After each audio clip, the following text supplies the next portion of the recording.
Bodhisattva Nagarjuna was a great Buddhist teacher, philosopher and alchemist who lived an extremely long life, said to be over 150 years, in southern India, about 2000 years ago. His appearance in this world, to dispel wrong views about the Buddha Dharma, had been prophesied by Shakyamuni Buddha earlier. Being exceedingly intelligent by nature, he was well versed with various sciences in his youth.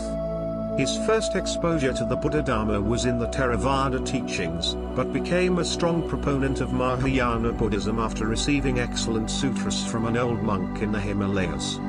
At the age of 20, he became the abbot of Nalanda Monastery, a well-known university that could house over 10,000 students studying various sciences, philosophy and in particular, Buddhist teachings. However, the most interesting aspect of Nagarjuna's own spiritual journey was specifically highlighted in the Pure Land teachings. Despite his deep knowledge and active propagation of other Buddhist paths taught by Shakyamuni Buddha, this wonderful king of Dharma, often considered the greatest Dharma teacher after Shakyamuni, actually took the true Pure Land path himself and attained the stage of joy, the stage of the definitely settled. This path of easy practice is strictly based on the entrusting faith, Shinjin, in Amida Buddha's primal vow, which embodies saying the Buddha's name. Profoundly grateful to Amida Buddha for saving him, Nagarjuna wrote these beautiful verses of adoration, humbly prostrating himself before the Buddha.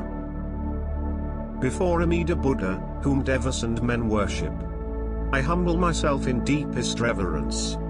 In his wondrous land of bliss, surrounded is he by countless bodhisattvas.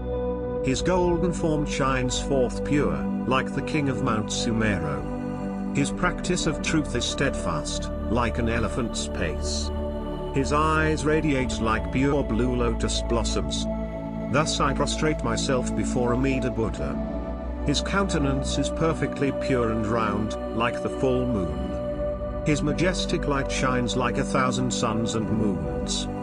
His voice is like a heavenly drum, yet like a heavenly bird, kokila. Thus, I prostrate myself before Amida Buddha.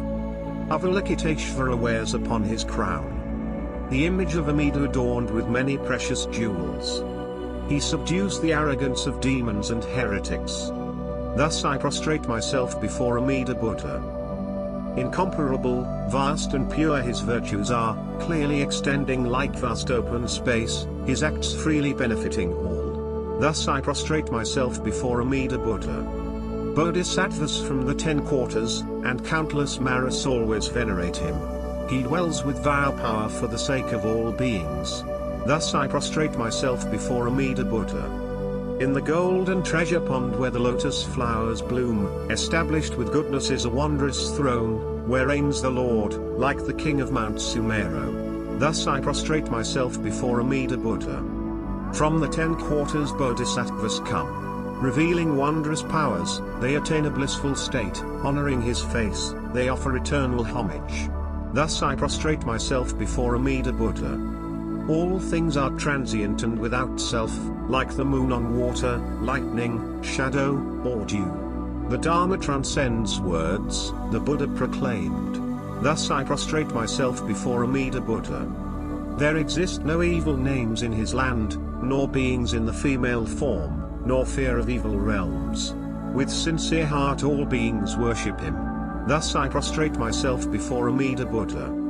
His land of infinite expediencies is without degenerate things or wicked beings. Upon rebirth, non-retrogressive body does one attain. Thus I prostrate myself before Amida Buddha. Thus have I praised the virtues of Amida. Boundless are they like the water of the sea.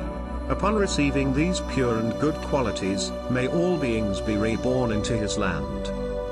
May all ordinary foolish persons like us, listen deeply to these wonderful verses of adoration from Bodhisattva Nagarjuna and follow this easy path out of samsara, the vicious cycle of birth, suffering and death.